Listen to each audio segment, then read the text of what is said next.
Alright, and I'll turn this off. Do we have a... Oh, okay. Okay, so today we are doing some pen testing-y stuff. Do we have people on YouTube, Discord, all that stuff? Are we covering all our bases? Good? Alright. Like I said, today we're mostly going to be doing hands-on stuff. So for anyone online, hello. For anyone online or just showing up, we're mostly going to be using TryHackMe. So if you don't have an account, I would go ahead and do that as soon as you can. It's a pretty good website to get started working with tools. It's a little hand-holdy for the most part, which is a good thing in some cases. But we're gonna kind of step away from answering all their questions. We might approach some of them and just kind of do our own thing with their boxes. So is everyone aware of what TryHackMe is? Has anyone else used it before? By a show of hands. See, 1, you shook your head. 2, and maybe 3. No, you're scratching your head. Okay. Yeah, so TryHackMe, they started pretty recently. They've blown up, and now they're humongous. Go make an account. But to start with, we're going to talk about recon. Recon's kind of vague. It's basically gathering information about a target. So to start out with, I'm going to do the cliche thing and show you the MITRE ATT&CK framework. And I'm going to talk about their points on what recon is. Oh yeah, you can't see that, huh? So is it this one? Yeah, it should be that one. Sorry, some technical difficulties for those online. Well, no, the online people are fine. It's the in-person people. Okay, so is everyone aware of what MITRE ATT&CK is? All right, so MITRE ATT&CK is kind of, well, it is a framework. It's in the name. MITRE is this company who, I think they're like an FFRDC or something like that. They work with a bunch of different organizations and a bunch of different companies, and they came up with something called the MITRE ATT&CK framework, which goes over like tactics and techniques and sub-techniques, and they identify different techniques used by adversaries seen in the wild. And they kind of classify it in such a way that you can go in and identify certain things and kind of have this communication between the offensive side of security, the managerial side of security, and the blue team side of security, and they can all communicate with common language. And it's pretty useful. It's you can learn a lot from it, and you can kind of get an idea of what different groups or APTs are doing out in the wild when they've seen it. So, for instance, let's see if I can find one. Groups, we have. What was the APT group we used for? 28. Okay. So if we go over here, we can look at APT 28, and we can kind of see. Let's see. Yeah, Fancy Bear. They've also been known as that. And we can kind of see view.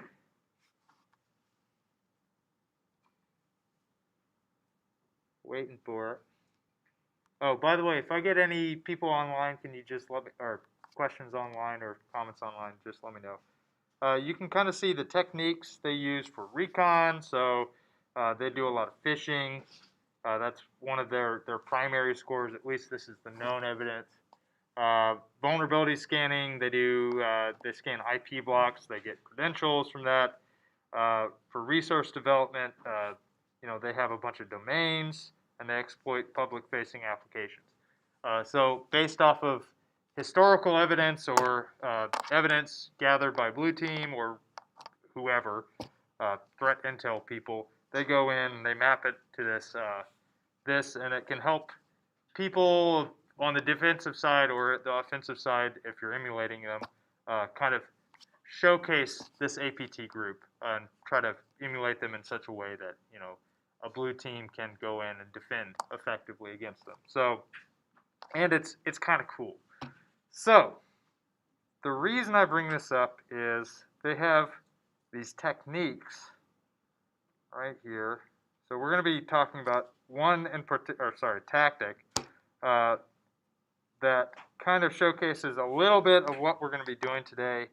And we're also going to touch on initial access based off of the information we get from our recon. So the first thing you're going to notice is an ID, T1595, active scanning. So does everyone know what active scanning is from a recon approach? Can anyone give me an example of what active scanning might be? Maybe a tool, or, you know, why we would want to do active scanning?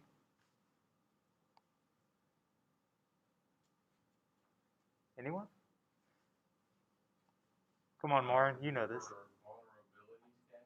Vulnerability scanning, so something like Nessus or Nmap, for instance.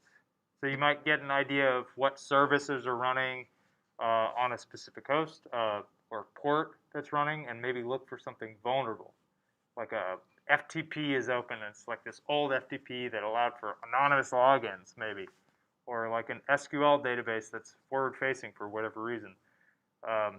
Things like that. So you might even go about scanning IP blocks to check like entire blocks that an organization used, and get an idea of what forward-facing devices that a target might have. Get an idea of like their network architecture just by doing a little scan, for instance. Yeah, you could do that. So you could harden your network, perhaps. Say, okay, why is this talking to the internet, right? So you have things like that, and you have websites like, oh shoot, I'm drawing a blank right here. Does anyone know of a website that might talk about devices that are internet facing, that has vulnerabilities? Yeah, what's up? Got the name of it, but it's the one that has like a list of everybody's webcams. Yeah, that's the one I'm thinking of. Shodan. So we have websites like Shodan that do this for us, so we don't have to go and do the active scanning ourselves. And some people classify this as passive scanning because we aren't touching their network, right? We have devices, or we have this external service. Was that you, Ethan? Oh, sorry, that was loud. We have a service that goes and crawls the internet, looks for open sources. So in some cases, you might find industrial control systems that are internet facing. So you might go in, you might type in, what's a common ICS provider? Like who manufactures industrial control systems? Anyone? Intel. Okay. I was thinking more of like Caterpillar, or well, they don't do ICS, do they? Or do they? But we can check like Intel devices. I don't know if this is going to show up, but well, this gives you an idea. So you have things like an IP address. In this case, the host is an EC2 instance, so that's Amazon EC2, like a cloud node. It's in United Kingdom, apparently. And we have, what kind of ports are open? We've got 2030, an Apache Advanced Extranet Server, HTTPD. And then it shows vulnerabilities. So you have all these vulnerabilities that are on here. So you have things like that. That's kind of like active scanning. But one tool comes to mind when I think of active scanning, that's super important and that we should all know how to use. What is that tool? It's something simple. Nmap, right. So we're going to talk about using Nmap. There's also mass scan, there's unicorn scan, ZenMap, which is like the GUI version if you're into that kind of thing. But we're going to start with going to TryHackMe. So go ahead and everyone go to TryHackMe or work with me, and we're going to work through their, I think it's vulnerability. So it's offensive pen testing. Go here, and whoa, I don't want to click that. Oh, let's see. Looks like it's having trouble loading.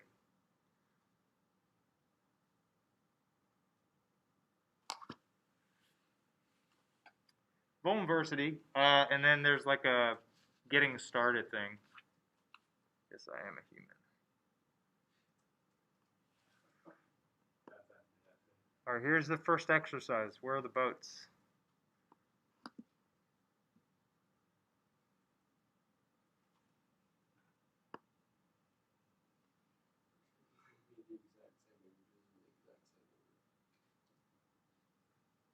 All right, so offensive pen testing. We scroll down, getting started, vulnerability. So it's similar. This is TryHackMe. It's similar in that you get an OVPN or VPN, Open VPN certificate. You download that, and I'm going to be using Kali. Alternatively, I think if you're a premium member, or maybe if you're free, you can do an AttackBox. This is a Parrot. It used to be Parrot. I think it still is. Instance that's openly available. You can start that up and run from there. I'll give you a couple minutes to log in, get your certificate, and start your VPN connection, and then we can start looking at this box, this machine rather.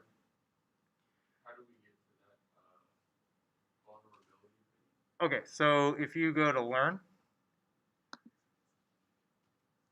click that, you go to Offensive Pen Testing,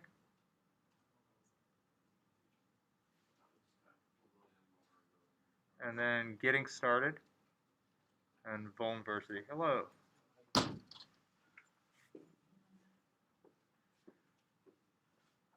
Close this. Has everyone been able to get to this point? Okay. Enoch said HackTheBox is Parrot and TryHackMe is Kali. Oh, okay. Yeah, I thought. Okay, I got them mixed up. So after that, to get your certificate, there's like get access right here. You download the OVPN. I just dragged and dropped it. Using VMware, that's easy. VirtualBox is not quite as easy.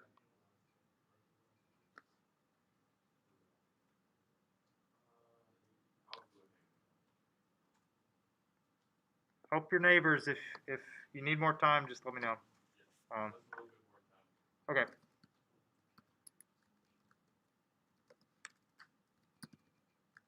Where did I drop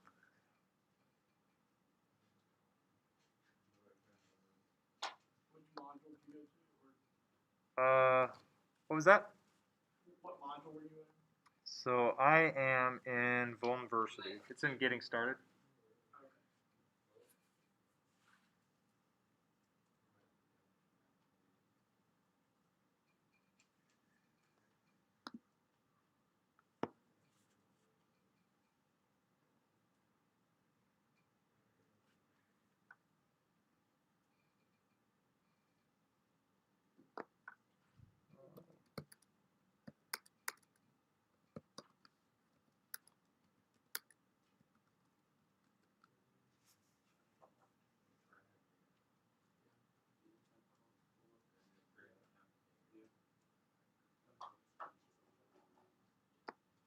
might have to log into it on your attack box. Oh, never mind. There it is. So once you've is everyone good? Is everyone to this page? Okay.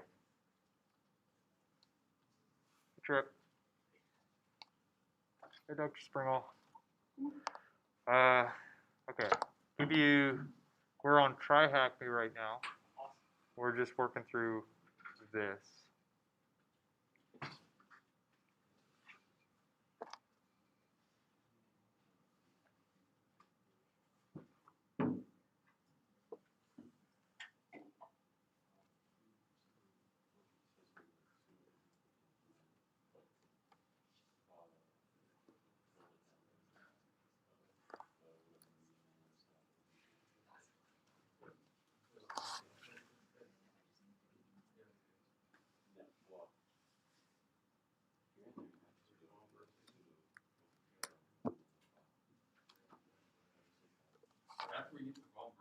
Yep. All right. So in another tab, I would go to Access and get your VPN certificate. Excuse me. That will let you get onto their VPN or their network, and then you can start poking at boxes. Is it an open VPN? Yes. Yeah.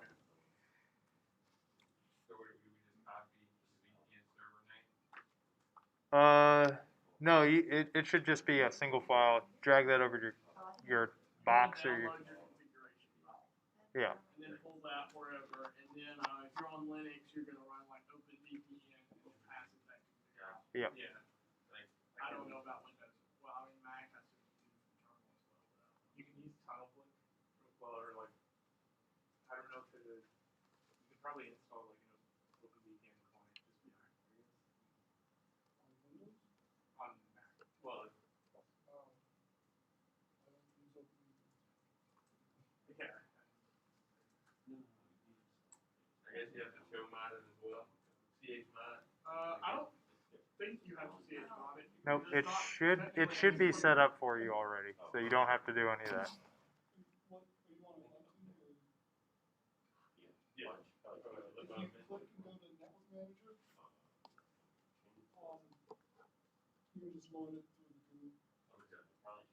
So, okay, does everyone know what we're doing and why we're doing it? Yep. You good? Okay. For those online, I can't see you, but basically what we're doing is we're just getting onto their network. Oh, there's chat. We're getting onto their network through OpenVPN.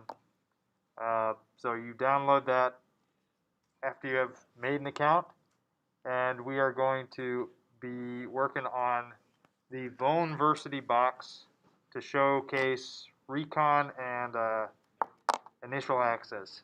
We'll get to initial access soon, but right now we're just touching on Nmap for scanning. All right, is everyone good? Yay, nay? Yeah, good, good. One more minute. Okay, one more minute. All right, for those of you who are there, before we move on to the box, what's one way we're going to be working with the tool Nmap? What's one way we could look at how to use Nmap? If we're on a no. What's one way we could look at that? Hey, one thing, make sure you sudo your OpenVPN. Yeah, I know that's something that I ran into. Don't be afraid to answer the question. Manual? How do we access the manual? All right, man Nmap. All right, so what is Nmap? Does anyone know? What are we using that for? Port scanning. Okay. Can you find any other information from Nmap? Probably. How about scripts? Okay. So how would we, if we were looking at the manual and we want to see how Nmap does script scanning. How would we do that? Grep, or you could just do Well, if you're on slash the script. yeah, just do it like.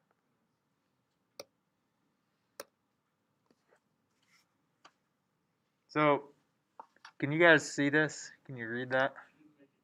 Okay.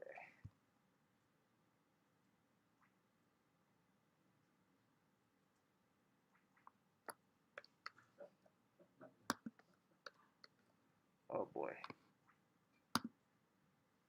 All right, can you see that now? Does it need to be bigger? That's a little bit bigger. A little bit bigger. All right. So, if we wanted to search through man, we can do slash and then whatever keyword we want to look for. So I did script. If you wanted to go to the next instance of it, you press N, and that'll bring you down to the next entry with that keyword you're looking for. So, are you looking at a file here? So I'm looking at the man page for Nmap. So in this case, we were looking at script scanning. So if we wanted to do script scanning, we can do this tag right here, tag SC. Why would we want to use script scanning, Ethan? To do, I mean, it's great knowing what ports are open, but it's even better if we could do a little bit of intelligent scanning to see if there are vulnerabilities associated with what's running on those ports. Okay, so what Ethan said for those online is we can use script scanning to do vulnerability scanning as well. So Nmap, Nmap has a bunch of scripts that people have written up and that are openly available. So we might do something along those lines to look at scripts. What else can we do with Nmap? Dr. Springle, what can we do with Nmap that's super cool? Fingerprinting. What is fingerprinting? Does anyone know?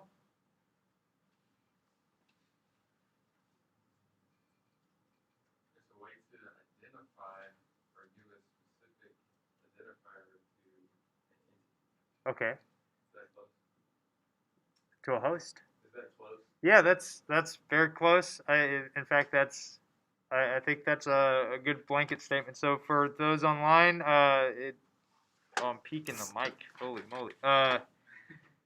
Fingerprinting kind of identifies an entity on the network, so you might do that to figure out an operating system or the version of service that is open. So if we wanted to do that with Nmap, what is that? SV is version fingerprinting. Alternatively, we can look at, I think it's TAC-O for operating system fingerprinting. I'm not sure of all the ways that they do that, but one way is they look at the responses, to look at window sizes to figure out kind of an idea of what operating system is returned. Not super important, but pretty cool. So what I did is everyone's set up now. Can everyone has everyone started the box or the virtual machine, like the Vulnversity machine? If you, I noticed that you're deciding this root. Do we all need to be in root? it helps, but in general you probably don't want to do that, but I do. So start your machine and you'll be given an IP address of the target. This is the one we're going to be scanning at first. Just to verify that you're connected, I like to ping machine and see if I get a response. If you're feeling risky, you can just not do that. It's up to you. But I like to do like a T3. That doesn't really do anything. T4. So this is, what does the TAC-T do for Nmap? What is that tag? Does anyone know? How would we figure out what TAC-T does? Nmap, TAC-H could, yeah. So, all right, TAC-T does what? It is the timing template. in this case 0 through 5. This kind of, it's not the threads. I think that's a common misconception, but it increases the number of packets that are being passed through, or that Nmap passes through your network card to the target. If you increase it, I think the default's 3. If you increase it, there's a chance of packet loss, but in this case, it doesn't really matter. It's not an actual target, so it doesn't matter if we lose packets or get inaccuracies. I do TAC4. I'm interested in what operating system it's running, so I'm going to do TAC-O. What is TCP scanning? So you can do different types of scans for the, basically, the one I'm looking at is a full TCP handshake. What is a TCP handshake? For those of you who did networks today, what is a TCP handshake?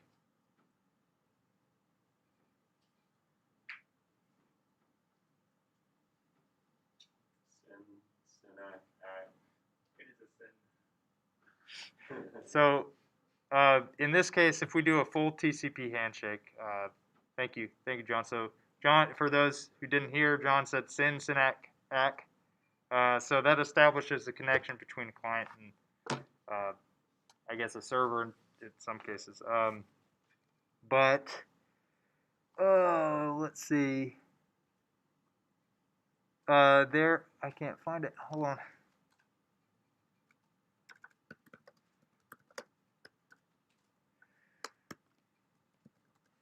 So the TCP handshake is TAC-ST right here.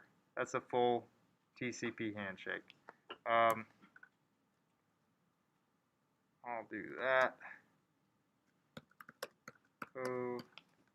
T4.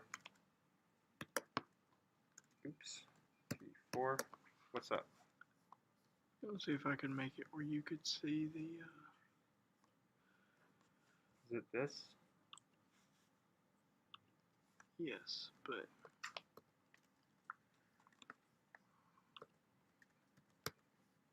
And then the target host. And for good measure, I'm going to do the versions of services. So.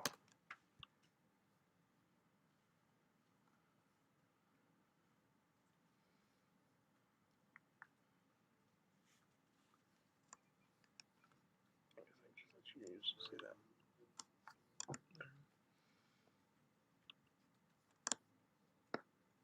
Because people are answering questions occasionally. Oh.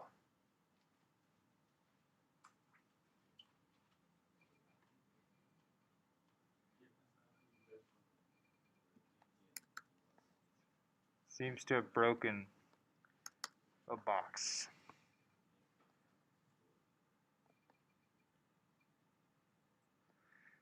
All right. Is everyone running an Nmap scan on this box right now? Okay.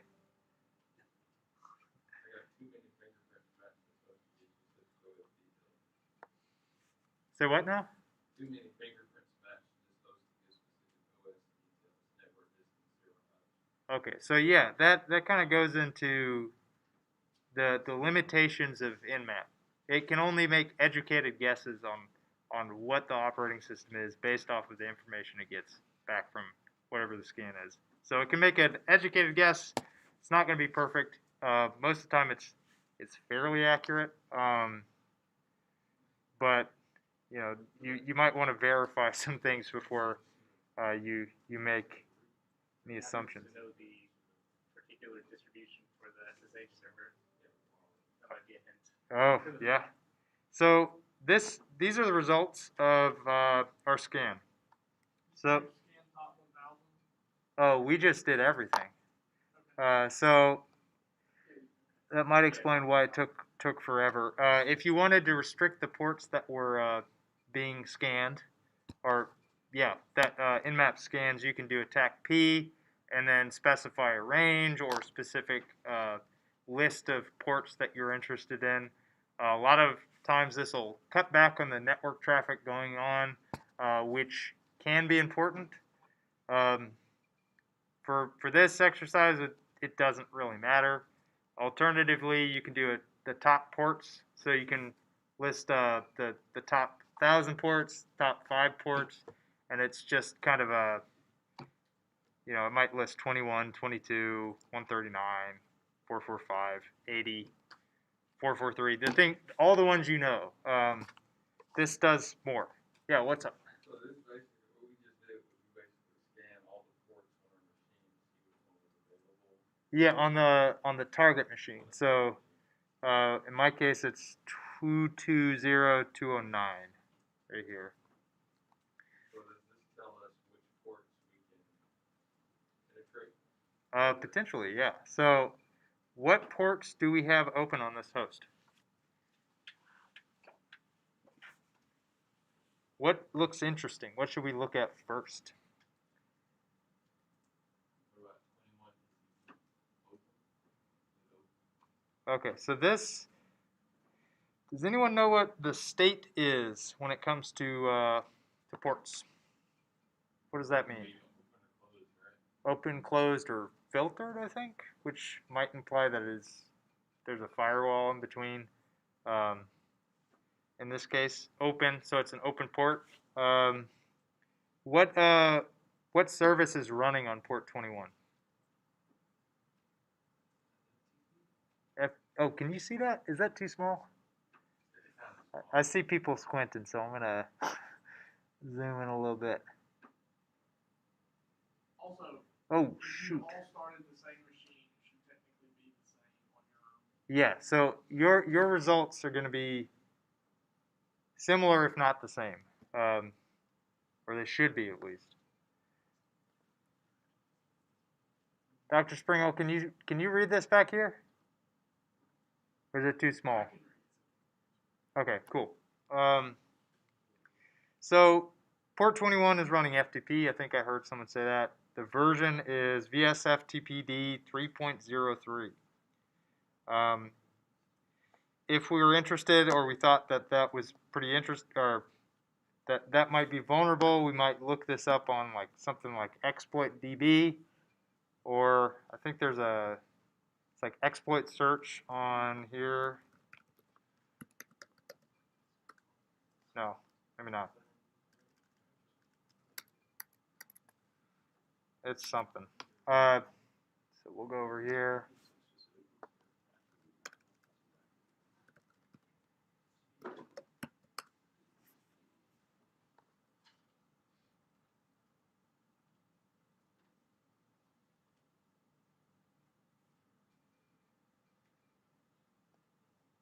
Go over here, and we're going to go ahead and search for it.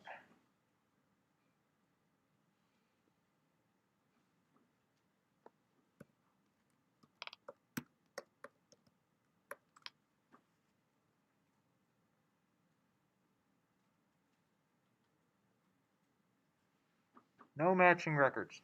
So it could be vulnerable. There's nothing on it here, unless maybe I misspelled it.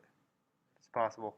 But I see something that we might want to go look at. What's something?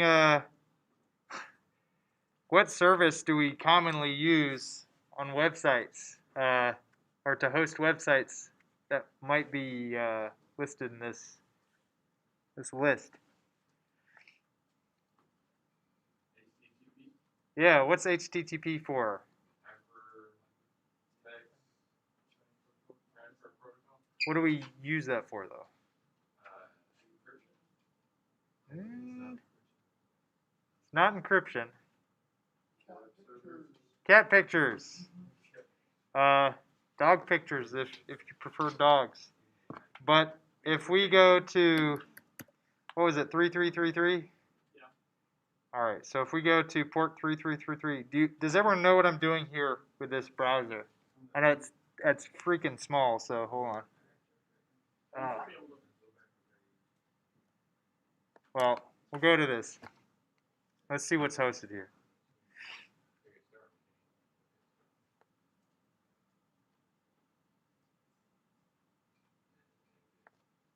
Alright, so it looks like they've got a website hosted here. Also interesting that it's not on your standard port. It's not too interesting. That is interesting. Whatever they get done right now, it's good.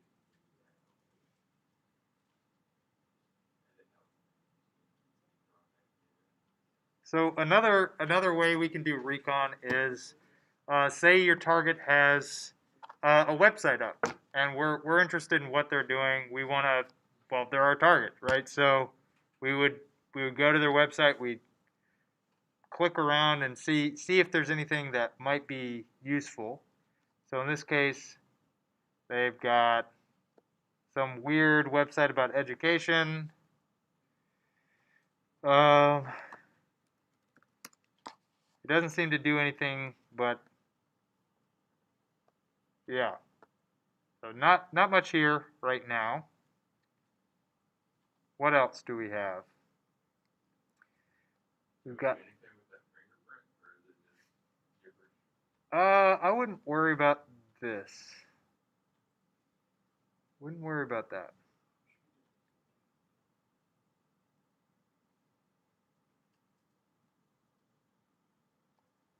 What other services do we have? Or should we keep poking at this this browser? Or this website, rather.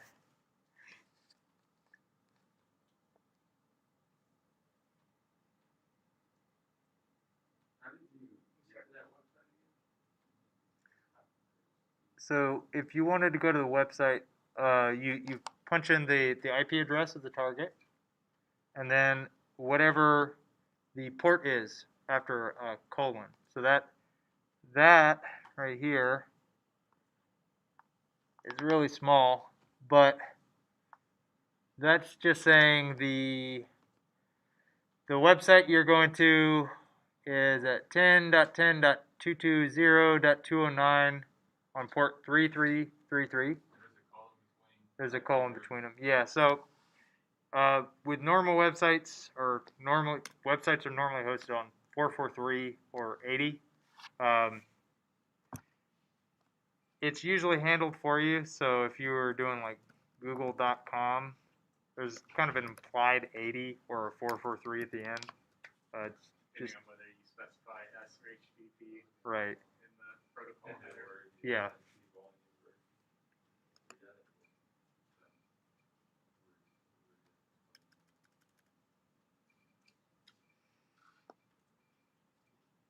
All right. So additional scans you can do are attack A. This maps like several different types of scans, all into one tag. It does OS version detection as well as some built-in scripts.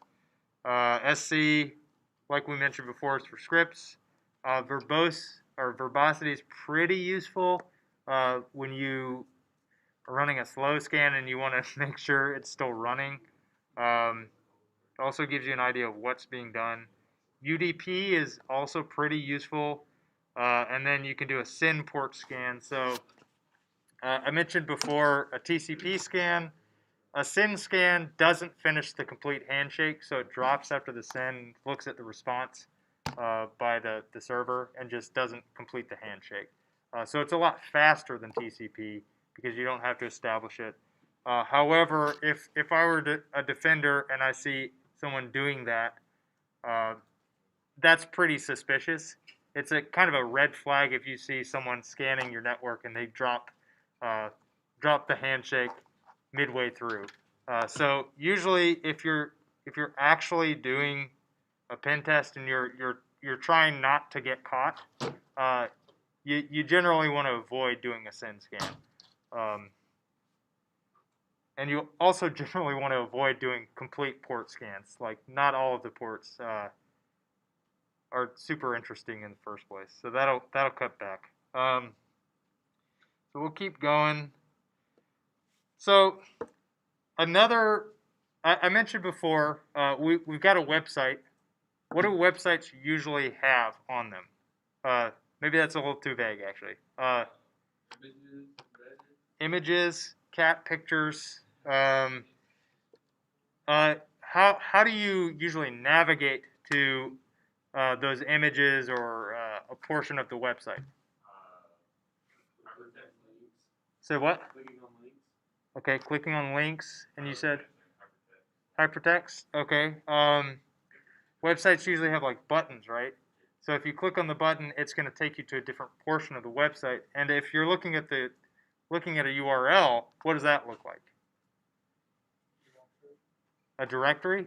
Yeah. Okay, so for instance, with tryhackme.com, what portion of the website are we in right now? Well, no, right here. Okay, so if we were to go to room, for instance, it might hold like all of the different rooms, right? I'm not going to do that because I want to keep my progress here. But so there are a couple tools that let you scan a network. It's usually an active scan that has a word list, sort of like password cracking, with commonly named directories for websites. The one we're going to talk about now is called GoBuster. Does anyone know why it's called GoBuster? It's in the name. Okay. No, but it does not. It does bust the website if you do it wrong. But it's written in Go, and it's kind of like dirbuster, which is what it was kind of basing itself off of. It does the same thing, and what that does is it takes that word list and it goes in and tries it on that host to see if it's mapped or not, or if it exists. So GoBuster should be installed on Kali. It might not be. It's not as very fast to install. It is not installed on Kali. So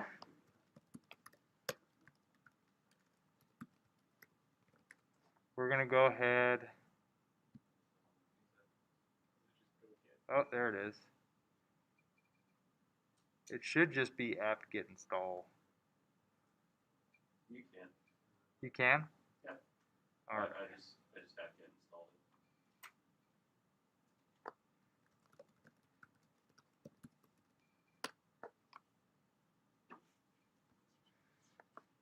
it. Uh-oh.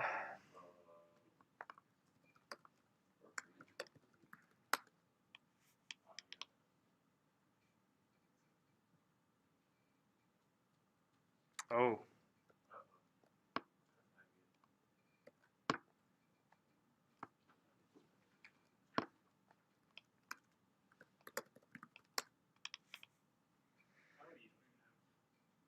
Wait. The Hmm? VPN they give you like swallows your whole traffic. It doesn't just It shouldn't, but take like the 10 dot. Yeah, I was gonna say I'm on the VPN and it works fine. all right. Yeah. Well, What about in that case, HackTheBox? I'm just gonna do this. Dirbuster.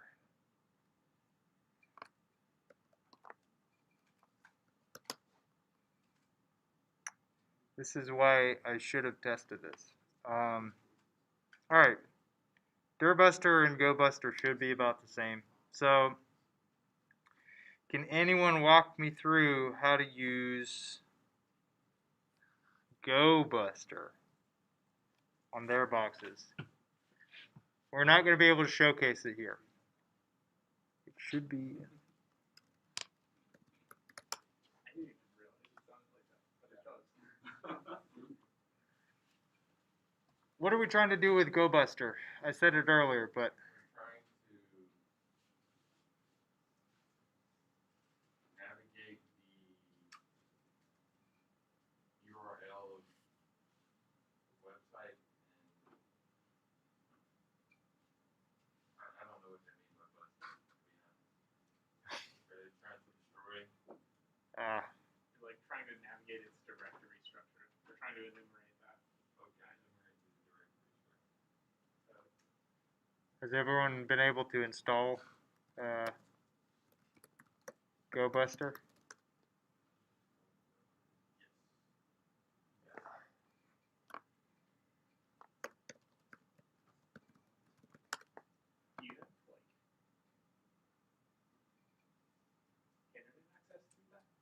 Yeah, I should.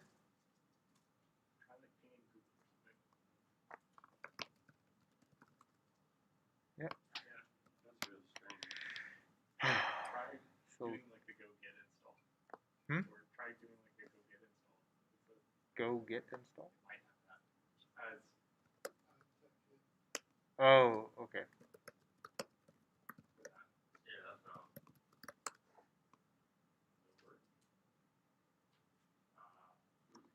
My Kali is broken. But how do you like On the TryHackMe, it says good too.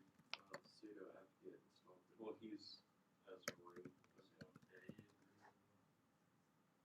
But yeah. but you're like you get like an invalid signature when you try and update it. I mean that seems like Your repo key is wrong. You broke something big, man. I know. This Kali is so old. Anyway, I'm gonna use Durbuster instead because I have access to that. So, I would recommend using GoBuster. It's a lot faster. Durbuster is like, I'm pretty sure you can do multiple threads, but GoBuster does it better. try using like the go installation method. How do you use that? Go install github.com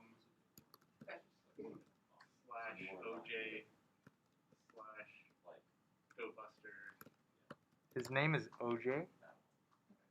I suppose so. Oh, I don't have it. Oh Yeah. So. apt install go. Yeah. It's that's with like Go's built-in package manager stuff. It's kind of like pip Python installation stuff. Except not.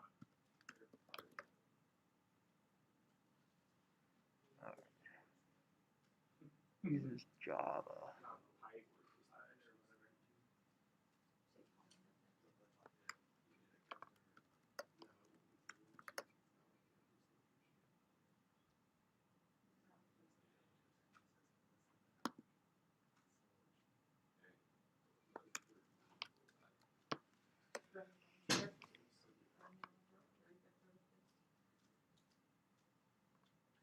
It's actually an easy way to. You can install Go without apt as well. Oh.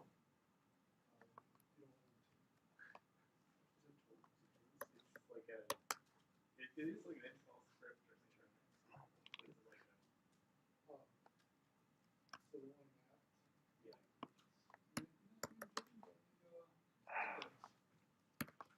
Oh. Yeah, it's just like a third party overlay thing. Someone tried. Yeah.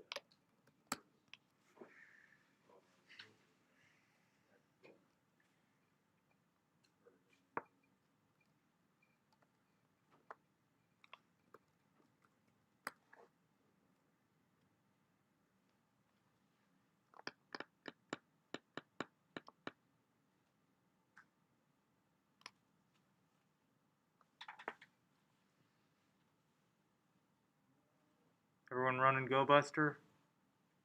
Anyone find anything cool? Keep getting the word list activity must be specified. Oh, you gotta. Are you running like poly or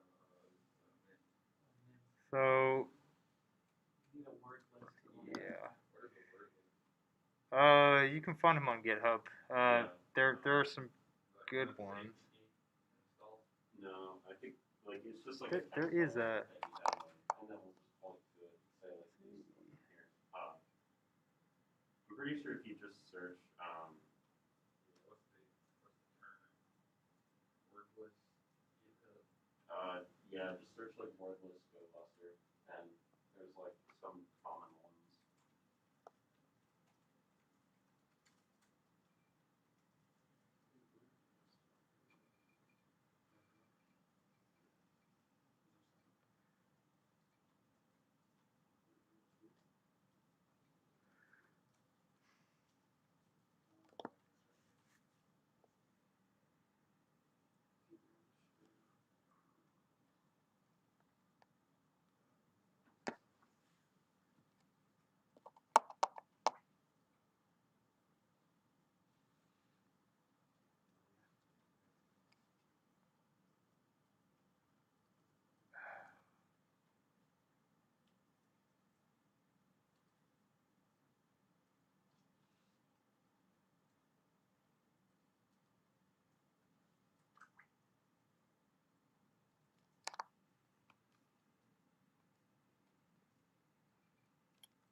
Anybody find anything interesting yet?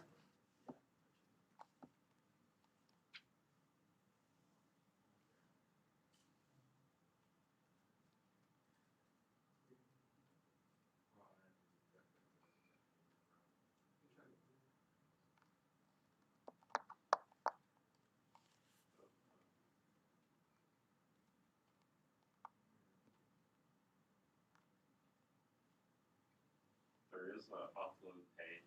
There's an upload page. Okay, that's interesting. What's the URL for that? It's internal is the directory. So it's just like 209 and 323 internal. Enter? Yeah. Like that. Yep. Oh. Well, that's pretty bad. So what is this? What do they have available for anyone to do? Upload PHP scripts. Upload PHP specifically? What makes you say PHP? Anything specifically, but upload things that will be treated as code and executed on the server side. Yeah. What do they call that? Well, it's like local file inclusion. So you can upload files directly. Yeah. Yeah, Enoch, Dirbuster is really terrible. It's old. GoBuster is much better. It just kind of shows you like basically, yeah, basically what like say like Dirbuster is useful for like seeing like, oh, okay, I know it's gonna have CSS fonts. Alright.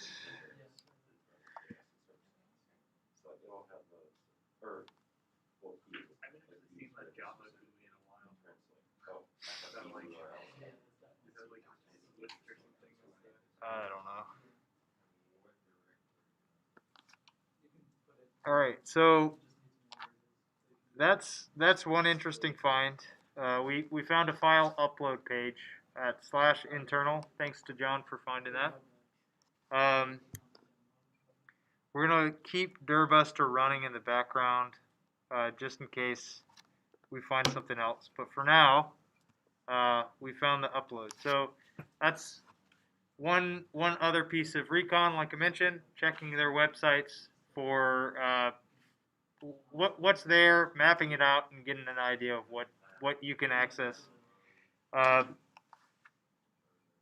of a cliche thing to check would be like robots.txt, and that might be something they don't want crawled, but they don't have it on their website. So, can we upload anything? Extension not allowed. So apparently they're restricting the upload to a specific type. The next thing we would want to do is verify what type of files we can upload to this.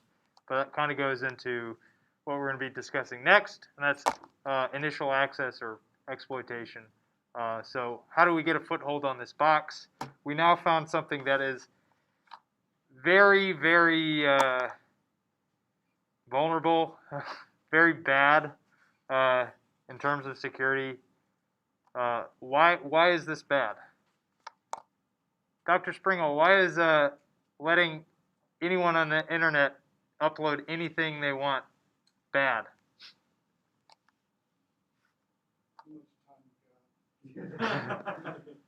No, so this one specifically? Sure. It looks like it was tacked on. Okay. There's nothing dangerous specifically about allowing uploads, as long as you understand that people will upload things to it, and things that you don't want. Gotcha. So what Dr. Springall said was, this kind of looks like it was kind of added at a short notice, and maybe not a lot of consideration to security was put into it. So uploading files to websites it's pretty common, but you should consider maybe what you want to be uploaded and restrict what is uploaded somehow. It looks like they tried by restricting the extensions to a point, but are extensions really that hard to spoof? If we wanted to go onto Windows and change the extension of, I don't know, some binary, could we do that? Yeah, we can change the extension of a file pretty easily. So this isn't really doing much as far as preventing us from uploading whatever. So before we get into that, does anyone have any questions? So when we do TACW and does that word list thing, is that like trying to test, see what word breaks something? Actually, kind of the opposite. So if we let's go to one of those word lists. We'll go over here. I use, you know what? We found the vulnerability here. So I use Durbuster.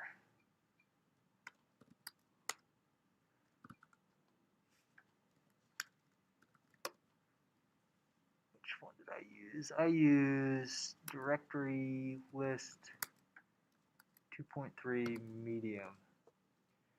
Oh, that's not helpful at all.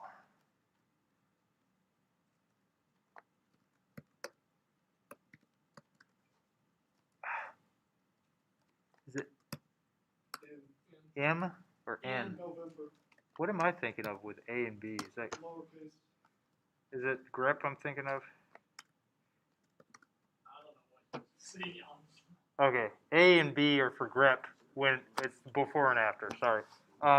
So what we have here is we've got a list of, well, we've got seemingly random words, but if you go to any website and you're looking at the URL, these are pretty common. Maybe not wheres anymore or crack, but news, download, images, index. It's something you're going to use pretty frequently. This is just a big ass list of those. So it's got common words. And so what you were asking before was, when you're running the scan and you provide the word list, are you looking for the website to break? So it's the opposite in that you're looking at the response from the server when you send that URL. And the response you're looking for is a 200 or something to specify that the request that was being made was successful, which indicates that the website does in fact have that URL. They are hosting that on their server, and you can access that. So if we go over to, oh, I closed it. If we were to go over to Durbuster, you would see 200. So when you talk about HTTP, 200 indicates that it was a successful request. 400, on the other hand, would be unsuccessful and would indicate that it wasn't being hosted there. I forget the definition of that 400 error code, but it's basically saying it's not there. So there's other responses that you can get depending on, you know, if it was redirected, maybe like 300. 500 is like access denied or something. Is it 500? 500 Server-side error. What is access denied? 404. 404. Oh, no, access denied is 403. 403. Yeah. So, 404 is not found. you know, as you run into these, I'm fairly certain you've probably gotten a 404 before. You've gotten a 404 before. 403, if you're screwing around and you're trying to access something you're not supposed to, you're going to see a 403. If they've locked it down, hopefully. later on, if we do web, there's something called WebGoat that has a bunch of vulnerabilities. We can talk about where we might see these and how we can manipulate maybe improper authentication, where it should be a 403, but we can kind of screw around with that and maybe get around that. Anyway, so we found this. So what? Yeah, what's up? Question for you. Yeah. How can you do this without having to scan the website? How can we do this without having to scan the website? So that's a good question. One way, and one reason you might want to, the question for those online was, how can we do this without scanning the website? My question is, why would we want to do this without scanning the website?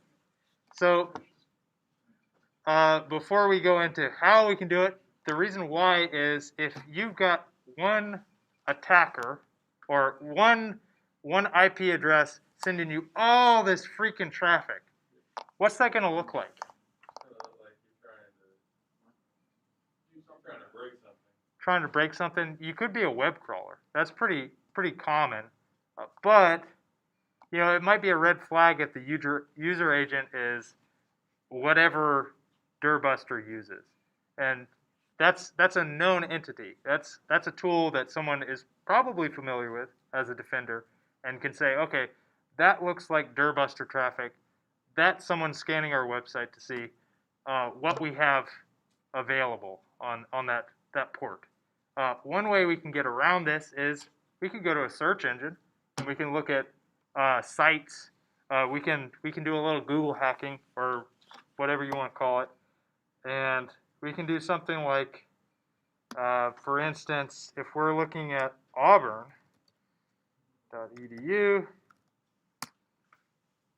we can restrict all of our results to a specific site and get an idea of, I don't know, what is Auburn hosting? What subdomains does Auburn have? And you can kind of go in and you can get a little fancier with your search query and find what's hosted on the website. But if Auburn, I mentioned robots.txt, if Auburn had set it up properly, most search engines are going to respect that. I say that, and that's going to restrict what the results are and if they've mapped it or not. Additionally, we could go to the Wayback Machine if we're interested in the history of the website and get an idea of maybe they accidentally posted something they weren't, and it got recorded at some point. So we could go and find download pages. I know some people might look for ISOs for Windows. You can go back in history, find when that was hosted on the website, and get an ISO for Windows. But yeah, does that answer your question? Okay. Wayback Machine can also do a similar thing to this. Oh.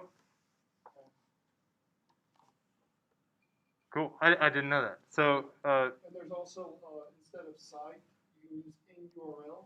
Okay. And then include path items. Is that EN?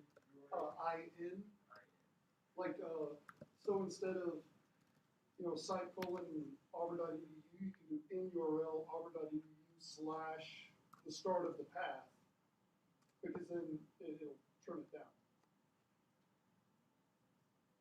There you go. So for those online, another Google hack we can do to get an idea of different domains or directories that the website is hosting, we can do in URL and give it kind of the beginning of that path. And that'll restrict the query to that site specifically, but also everything that follows that, or if we want to do maybe like admissions, oops, it would restrict it to the admissions directory and kind of path it through there and look for anything that was hosted past that point within that directory. For those of you who have hosted a website or hosted your own, your own website, there's literally a file structure that it's going off of. So in the root they have admissions, and then from there they have different directories in there. They might have like a .html, index.html for the admissions page, and that's how this is working. And you can keep that in mind as you kind of go through and do scans on websites. But we've kind of got an idea of what they're doing or what this box is doing. We've got an idea of the services that it's running. We found a vulnerable service, we think. What do we want to do next? What can we do next with this box?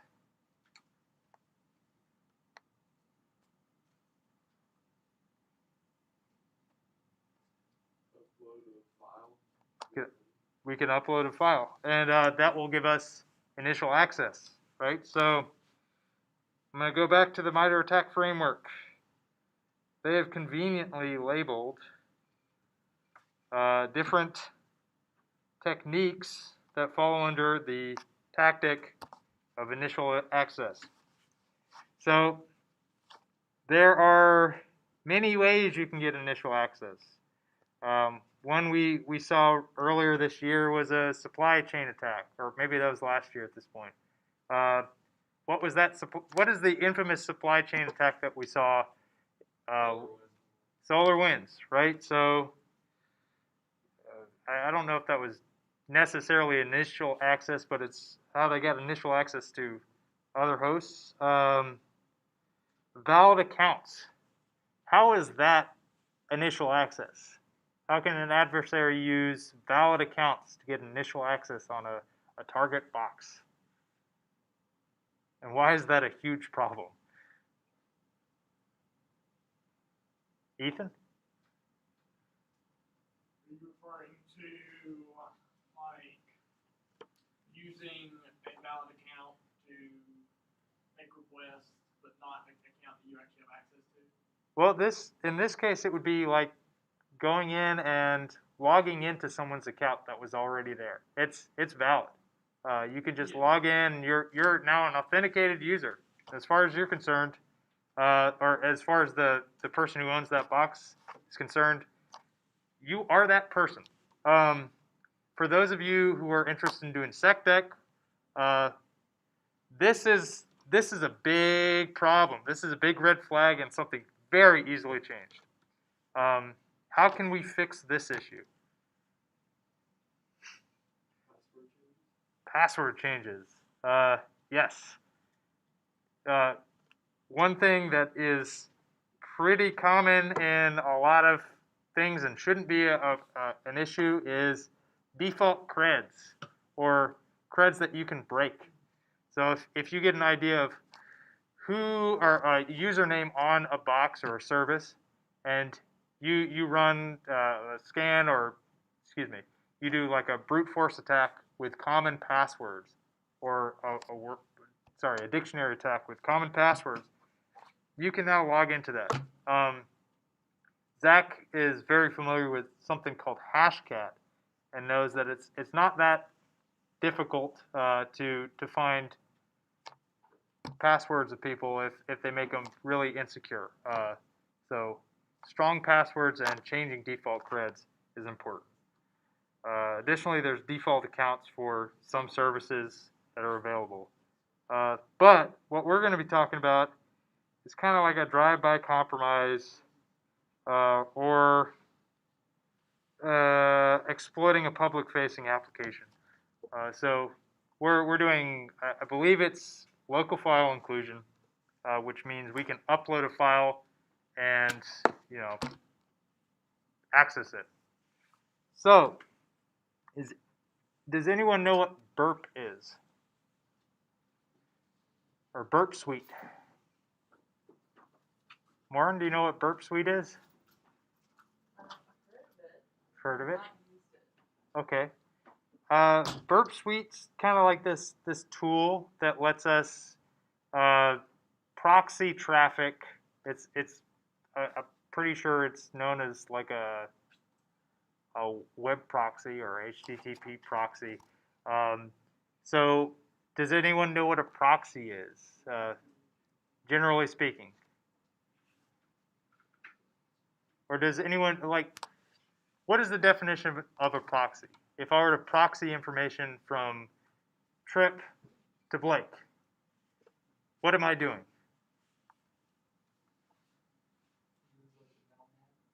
Yeah, a middleman, right? So I'm standing in between them. I'm taking information from Trip. I'm passing it to Blake, right? And then when you send me something back to send to Trip, I'm taking that information and passing it to Trip. So how does that differ from like the normal, forwarding behavior of internet routing? Well, we have So forth. all access to it. We have access to all that, and we can decide what's forwarded. We can modify what's forwarded from our browser to the server. And what we're going to be doing is we're going to try to figure out what extensions are allowed to be uploaded to the server by making a word list of common file extensions and getting an idea of, okay, is this accepted? It goes back to your question, what we're looking for with Dirbuster. If we're trying to upload something that's not allowed, we can look at the response and see, okay, are they allowing this or not? We can send traffic. We don't necessarily have to do that. Oh, Max. Oh, thank you. Had 1 hour. Yeah, we can do that, and we're going to do that. So, what I want you all to do is, you'll never guess my password.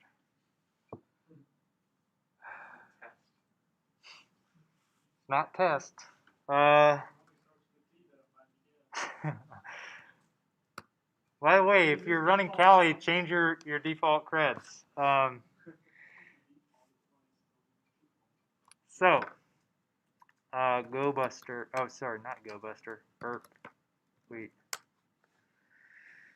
And also, in general, being able to make your own slightly customized word list can be useful. Yeah, that is very true. Default stuff is great, but if you can pinpoint, oh, they're using this web framework, and I know these directories exist here, instead of having to go through a bunch of stuff is probably not going to exist. If you find it on one place, it's probably somewhere else. Yeah.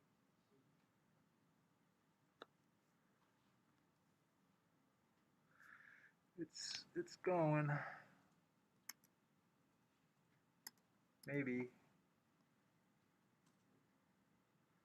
Alternatively, if you don't want to use Burp Suite, there's Zap. OWASP Zap. Or just use Burp Suite Pro and just let it tell you everything. Yeah, it's actually relatively inexpensive for a Pro license.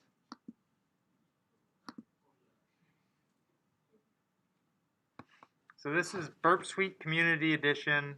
Once it loads, has everyone been able to open it? Yes. Okay. Zach, you got Burp Suite open? I'm already past that. Okay, cool. Actually, I didn't use Burp Suite because it was broken. It's broken. I didn't get to work with it. It's not really required. Okay. I have to remember how to do this.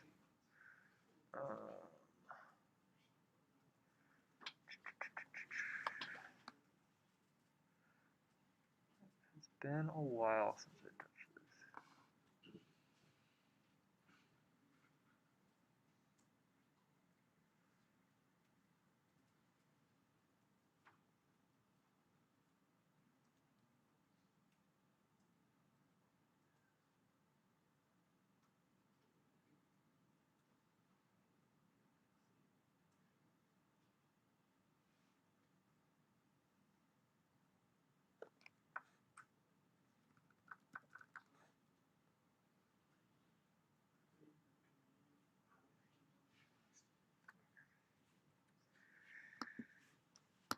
Okay, so if you wanted to set up Burp, you need to set up a network proxy within your browser that basically tells it where to pass traffic before well, yeah, to pass traffic. So, doesn't seem to be working very well.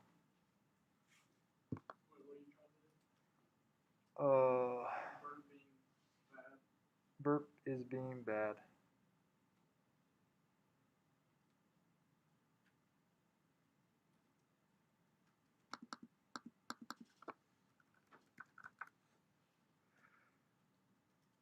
Oh, come on now, burp. You have to import the root CA to the You- Firefox. You used to. Yeah, you do. You actually have to do that? Yeah, because it has its own CA store. Okay. What's the Everyone uses OS, but is it 8080, right?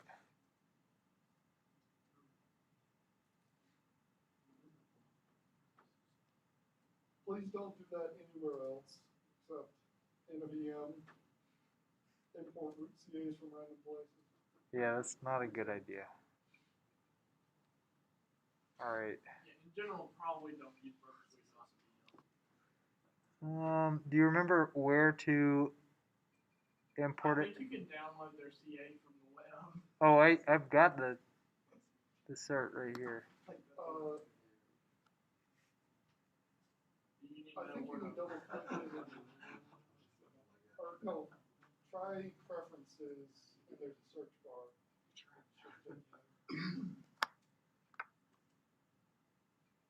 Top right. Are you in Firefox? You should be in privacy and security.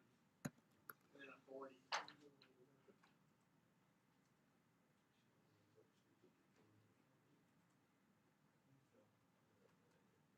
Oh, crap.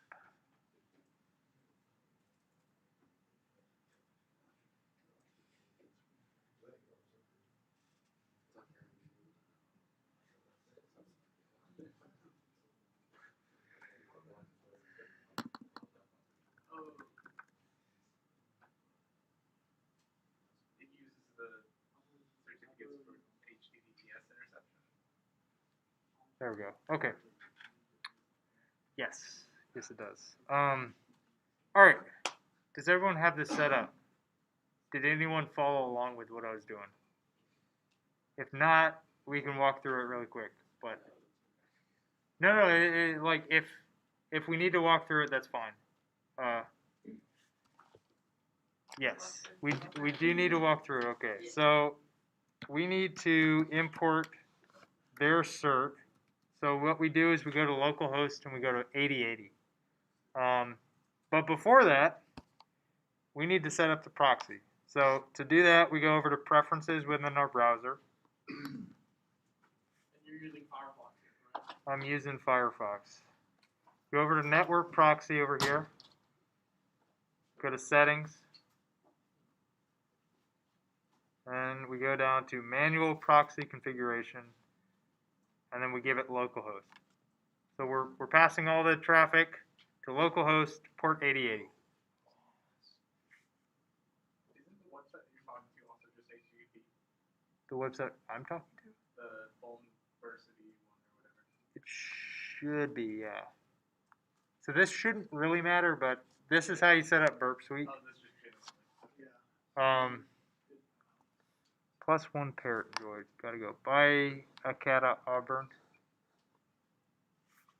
A cat Auburn. Okay.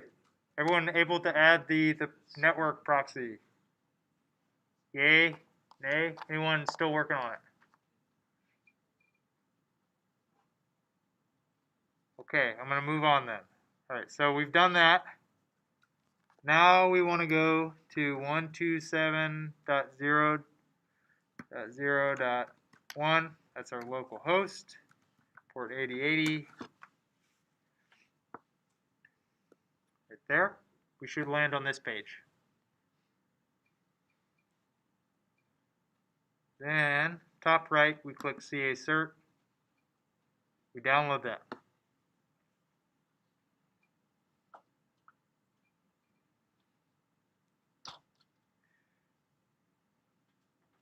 After that, we can click this in our downloads, cacert.der. Oh, sorry, no, we don't do that, sorry. We go back to preferences.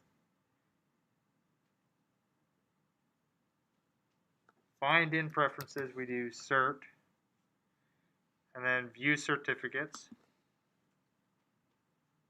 And this is all of the accepted certificates for Firefox browser.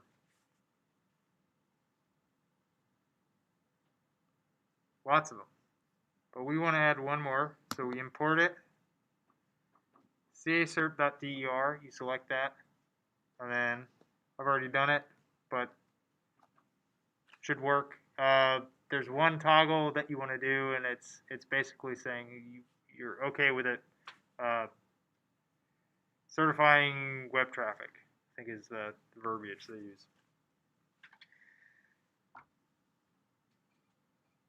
Basically, you're turning off all the protections of HTTPS so that you can use Burp Suite. Yeah. That's why you want to do it in a VM, not your actual. You do get the protections of Burp Suite's HTTPS implementation. I think as long as you turn off your proxy, you should be okay. Maybe. No. Both of y'all are sitting in the TLS PKI lecture again.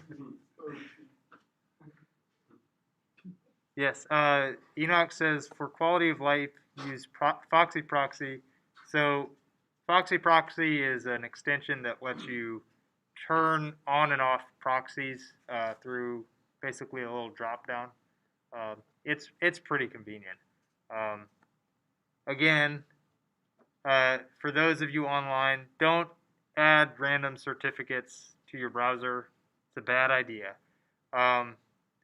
If Trip or Dr. Springall want to go into why that's a bad idea, we can touch on that. But it's a little outside of the scope of this. Don't do it. You can Just- whiteboard it out. We can whiteboard it out, though. Just Google Superfish. Google Superfish. That'll explain everything. There we go. So we've now done that. So we want to make our word list. I don't quite remember how to do this, so oh no!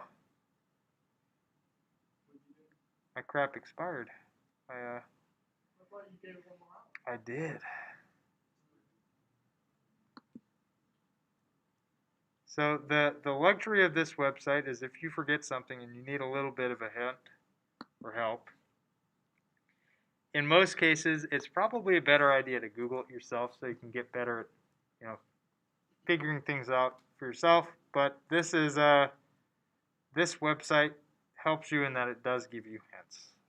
So if you were to try to upload a file and it had PHP, what happens? It gets blocked. So what they do here is they create a list of different types of PHP extensions, and they see if they can upload it. And they do something called the burp sniper attack type. So you go to payloads.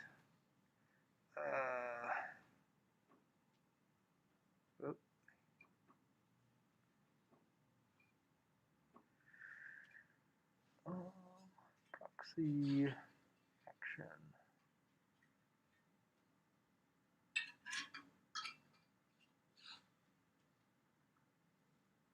I actually don't remember how to do this. Has anyone done this yet? Zach, you said you were working ahead?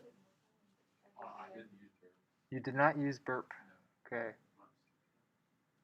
Well, if you were using burp, I believe it's intruder. Could be wrong. What you do is you upload the payload options. So in this case,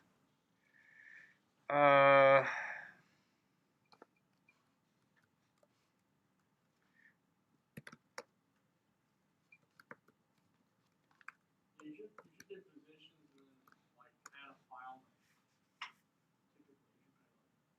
say what? You're gonna add a file name to that, and that's your payload.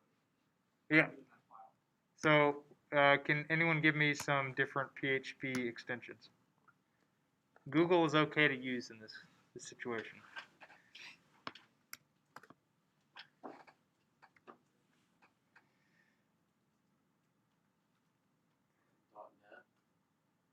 .NET. .NET? Stupid PHP extensions. Well, we can add it. I'm not sure about that one. But we'll add it just in case. Are there any other extensions? I know there are. So all the different versions. PHP 1, PHP 2, I don't know how many there are. There's a few. And I assume that's like the version. Okay. HTML. PHTML. So FTP is a different. That's a protocol. We've been lied to. Yeah, I think this is a list. I think that's a list of extensions that you can use in PHP. They're not necessarily extensions for PHP files themselves. If that makes sense. Yeah, we're looking at specifically files that are accepted that this is a PHP file. Yeah. Different extensions. Trying to get around the extension block list. Yeah. Yep. We're hoping that they're just saying, yeah, if it has exactly PHP, not that they're doing something that, oh, if the extension contains PHP in any way, Yeah. plus whatever else. Execute. Yeah, how good is their regular expression is what we're trying to test. Yeah. And the code hungry server will accept it as valid code.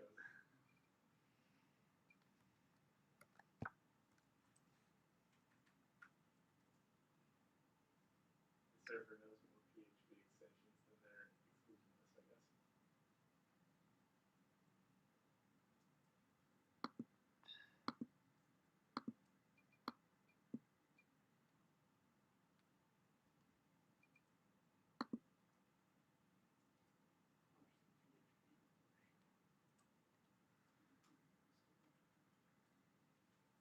All right. Now.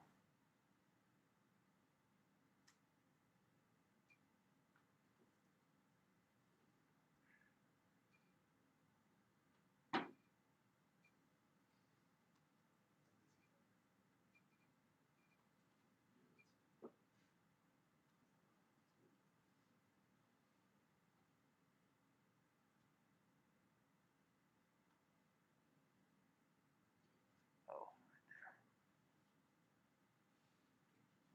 Fairly certain.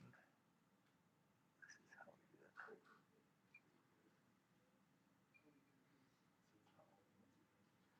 Should have practiced before I got here. All right, we've now got the request for the upload. What do? We've got a list of extensions. We've got the HTTP request. Now what? Let's send it and see what it accepts. How do we interface that list with Burp Suite? Add that file as your payload. Where's that? Did you set up your sniper thing yet? I did not.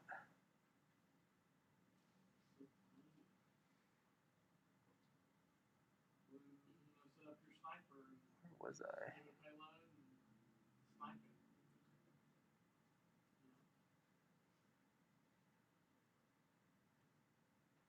Oh no.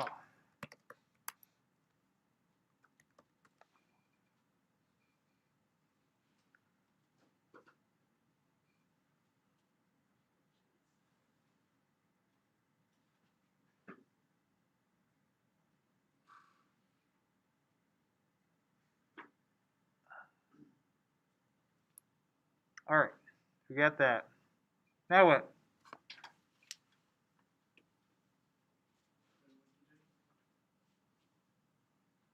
I've added the payload. It's a simple list.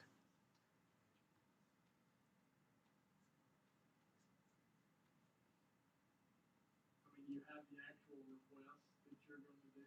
Yep, right here. How did you get that request? I navigated to the window. Can you just send it now and see what happens? Sure. So we forward that.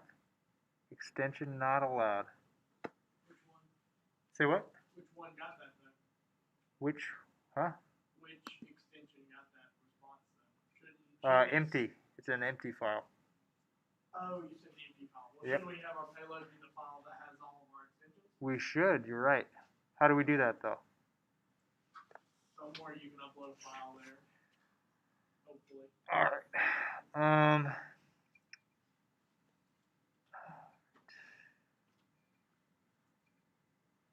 Compromise intruder. We made our word list. Browser, upload a file. So over to forward this action to intruder. Yep.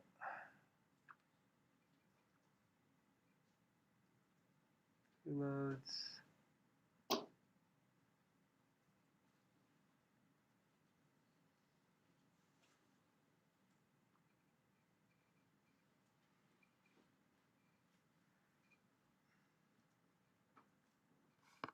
Oh shoot.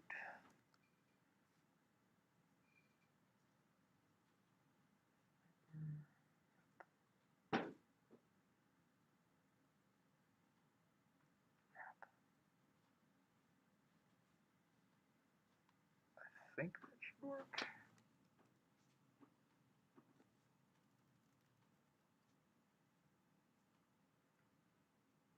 Nope.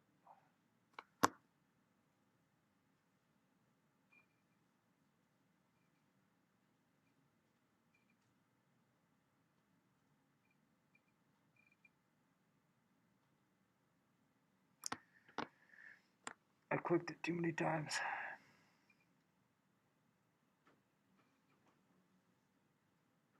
All right.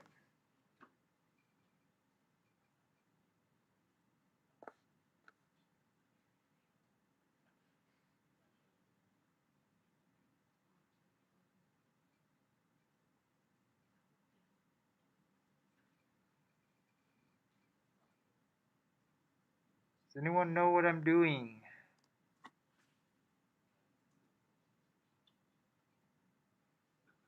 None of them worked. There's one more I found on this website. So what? I don't know if this will work, but .phps. Is that Oh. Let's.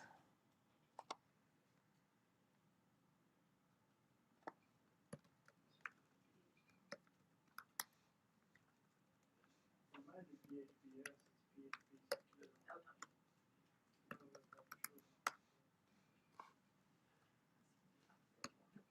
Oh, it was HTML for success. Oh. I might have done it wrong. Maybe if it's go to response. Okay, mine says success. I probably did it wrong, but it's a good chance. I haven't used Burp Suite in a while, but it sounds like PHTML works. So, all right, there is. So we know the extension that's accepted. We can upload any file we want. What do we want to do? We do anything with the files we upload?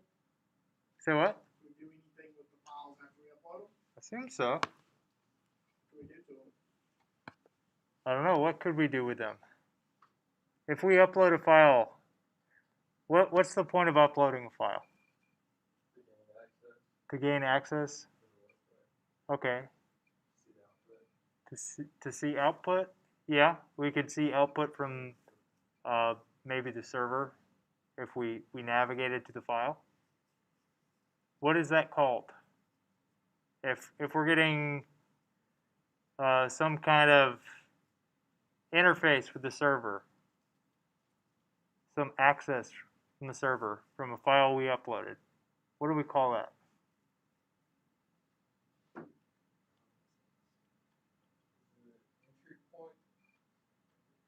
Kinda, yeah. There's a term for it. It's called a reverse shell. No, that's not a reverse shell? No. Oh, Well, I'm wrong. What is it called? Web shell. Web shell. Well, okay, so Reverse shell is when it calls home. calls home. Okay. Yeah, that's fair. So what we do is we navigate to the website, and we now have a web interface that lets us talk to it. Hence why it's called a web shell, not a reverse shell. I did a legit reverse shell. You did a reverse shell. Yeah. Okay. Yeah, reverse shell is like you upload PHP and then calls to your server. Yeah, that's what And exactly then what I gives did. you a shell. Yeah. Web shells, you upload a PHP, pull up in a web browser, and now you have a shell. How did you get a reverse shell? Just look at it. I just Huh? said to call home. It's PHP monkey has one. You can get your VPN IP. Like you can get a 10.10.10.10 in the like VPN box that tells you your VPN Yeah. IP. So you Can can you just not send. just look at IPA and look at your tunnel? Yeah, you could do that. too. Or you could just look at this. I mean, Yeah, I just went to the 10.10. There are 5 ways to get your own. all right. What they recommended on this website is a reverse shell, reverse PHP shell, Dr. Springle. Pentest Monkey. It is a web You shell. go to Pentest Monkey. So if you ever want to look at what are just shells in general, reverse and left, Pentest Monkey, super awesome website, super useful. Has all kinds of cheat sheets if you don't want to write your own reverse shells. That's an actual word. Like that's pinging back. You put your IP in. Like that's calling home. At the top, you scroll down to the first set of variables. Right here. You actually have to put your IP in for it to listen on. Yeah, so with this, okay, we've got this kind of a template, right? And this template basically, it takes, I guess, a request, or if it's accessed, it does something. And in this case, it goes here, it does bin sh. It's an interactive bin, well, it's a shell. An interactive shell that it pipes back to you, and you can talk to it. So I guess you would set up a listener for this, and then whatever port you specify, and then boom, you've got a reverse shell. So we've got this. It's a PHP shell. What do we do now?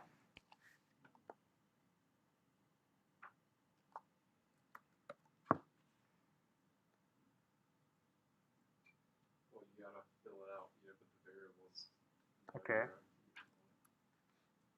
My report you want. There you go. If actually, Zach, could you pass me the charger real quick? My backpack. Let's say yeah, my charger should be in there. Let's say we're uploading a file. We're a blue team, and we see something called like beacon.html. Is that suspicious? Thank you.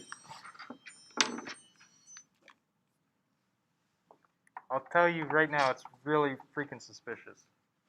If you're uploading a file and your goal is to get a reverse shell, you probably shouldn't call it reverse shell. There are a couple keywords that you should avoid when uploading files, and those are generally pretty obvious. So one thing you might name a file you upload is maybe something from Dirbuster, from that list. Probably not crack.html, but think of something you might see on a normal website. That's something you might want to navigate to, or doesn't look suspicious. But first, we got to make the file. So what should we name this file? It doesn't really matter in this case, but foo.phtml.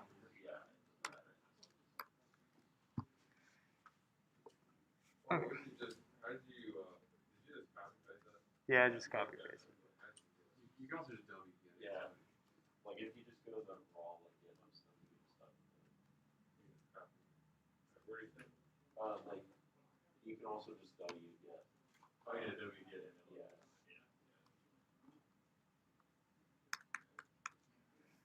Additionally, like what's this traffic going to look like from the target machine. If we had 1234 here and an IP address, is that going to raise any flags? Yeah. Potentially? What's something better that might not raise as many flags or get trapped by a firewall? 1337. That's even more suspicious. So when you're looking at your firewall or you're looking at your router, your network traffic, this is going to look like a call to the IP address that you put in here, IP, and it's going to be talking over that port. So if you have 1234, it's going to show up. Someone might notice. Generally speaking, you're probably going to want something like 443, which is going to be allowed by the firewall. It's not going to get blocked because outbound traffic on 443 is super common. Same with port 80 or 8080. What? 192? I'm not familiar with 192, but perhaps. 53 maybe, depending on like who you're talking to. But we'll do 433, 444, and let's see. I don't remember my IP address.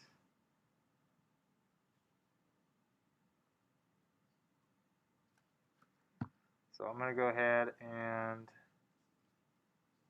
drop that in here. So we've got foo.phtml, and we are in root. So we'll back. We're going to turn off burp because we don't need that anymore. Yeah, don't forget to turn off burp. If you forget, If I can get to it's like, why isn't any of my web traffic working?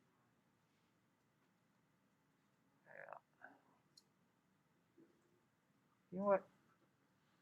I'm just going to go over here and turn off the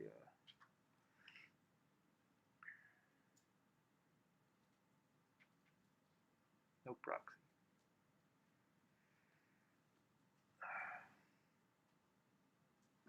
Enoch asked, don't you need pseudo privs for reserved ports? Yeah, you do. That's true. And that's anything lower than like, I don't remember. It's like a lower than 1024.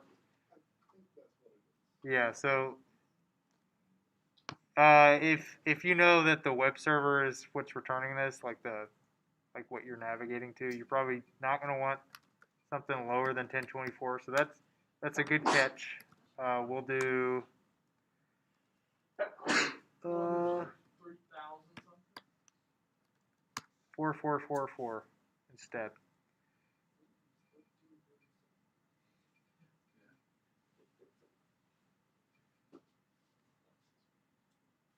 Over here, root, and then foo.html. Am I blind? Where is it? It's right above cat left and below right. Oh, thank you.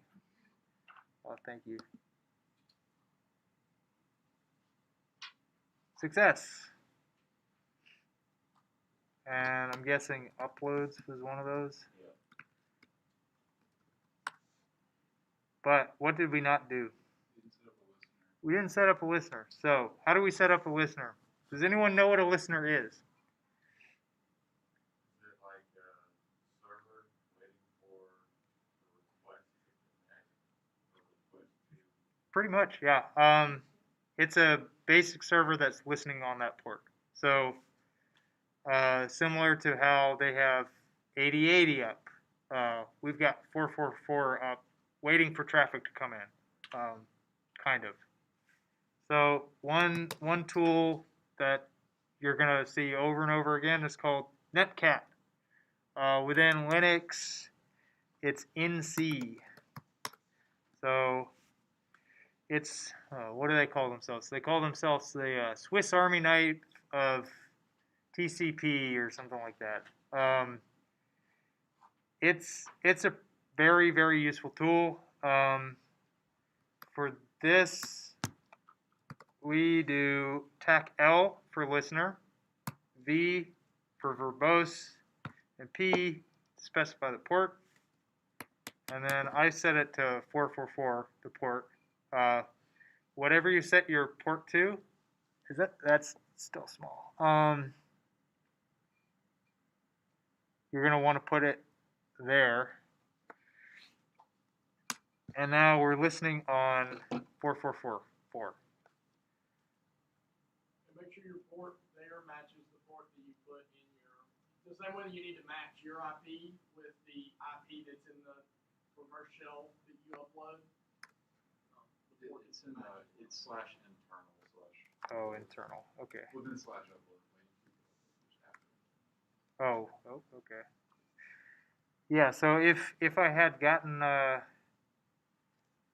GoBuster working, it would have been. I would have known to do that. So now you can see here, something's changed on our listener. What does this kind of look like?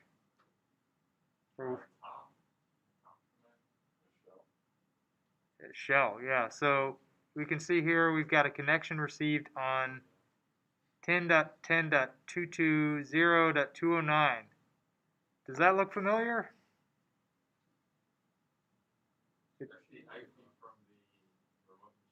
It is. That's our the server we scanned earlier. It's also the server we connected to for HTML, or sorry, HTTP. I think they're using Squid, right? So this is the port they're using. So why is it so big? Why is it so random?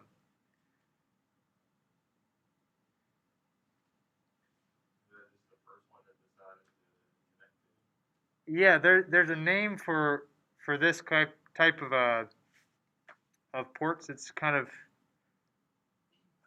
escaping me at this moment, but it's basically there's a different set of non-reserved IP addresses that it uses for connecting to things outbound.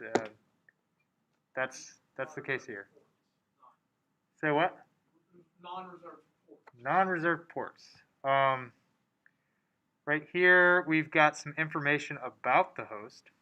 So it looks like it's running Ubuntu. Yeah, all kinds of information. Our user ID is 33 www data. If we do a who am I, you can see that that's our user. If we look in here, we can see the directory. Do IPA, we can see, yes, we are in fact our 220.209.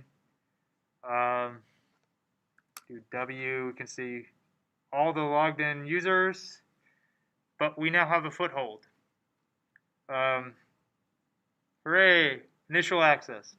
So that's kind of the idea for those two steps.